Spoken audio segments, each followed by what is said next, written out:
Dhia pa kapital nuk mund të ndikojë në zhvillimin ekonomik. Atëherë ku sigurohet kapitali? Një burim i rëndësishëm i kapitalit vjen nga sistemi financiar. Po shtrohet pyetja se çka është sistemi financiar? Si funksionon ky sistem dhe si po ndikon në zhvillimin ekonomik? Po çka janë bankat?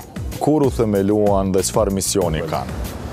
Qarkullimi ditor në këto ndërtesa na shkakton kokë dhimbje. Sektori financiar Kosovë është relativisht i varfër. Gjithë sektori financiar dhe bankar është i ndërtuar në besim. Po sa ekziston besim në ekonominë e Kosovës? Dhe a kanë bankat më pak besim të bizneset? Një prej objektivat Banka Qendrore thamë që është rrugja e stabilitetit të çmimeve.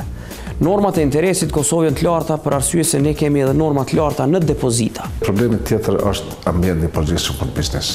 A kemi nevojë për bursë në Kosovë? Përgjigjja është po. Si e ndihmon sistemi financiar prodhimin? Apo financohet prodhimi dhe prodhimet vendore? Si ndihmohet Kosova? Ndihmojë Kosovën ndaj produkteve vendore.